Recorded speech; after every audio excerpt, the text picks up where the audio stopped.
Telugu super star Mahesh பாபுவுடன் இயக்குனர் அட்லியின் கைகோர்க்கப் போவதாக தகவல்கள் வெளியாகியுள்ளன. ராஜா ராணி படத்தின் மூலம் இயக்குனராக தமிழ் சினிமாவில் அறிமுகமானவர் அட்லி. இப்படம் தமிழ் தவிர்த்து தெலுங்கு மொழியிலும் வெளியாகி வெற்றி பெற்றது. ராஜா ராணிக்கு பின் விஜய் நடிப்பில் இவர் இயக்கியிருக்கும் தெறி வருகின்ற 14ஆம் தேதி உலகம் முழுவதும் வெளியாக உள்ளது. இந்நிலையில் மகேஷ் பாபுவை அட்லி இயக்கப் போவதாக செய்திகள் வெளியாகியுள்ளன.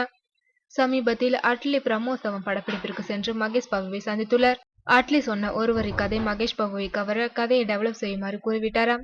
மகேஷ் பாபுவின் இமேஜுக்கு ஏற்றவாறு ஆக்ஷன், ரொமான்ஸ் என்ற ரீதியில் இப்படம் இருக்கும் என்றும் கூறப்படுகிறது. ராஜாராணி படத்திற்கு பின் தெலுங்கு திரையுலகிலிருந்து ஏராளமான வாய்ப்புகள் அட்லியை தேடி வந்தன. ஆனால் விஜய் பட வாய்ப்பால் தெலுங்கு உலகில் கால் பதிக்கும் வாய்ப்பை அட்லி தவறவிட்டார். தற்போது மீண்டும் தெலுங்கு பட வாய்ப்பு சூப்பர் ஸ்டார் மூலமாக அட்லிக்கு கிடைத்துள்ளது. அட்லி, மகேஷ் பாபு படம் குறித்த அதிகாரப்பூர்வ அறிவிப்புகள் விரைவில் வெளியாகும் என எதிர்பார்க்கப்படுகிறது.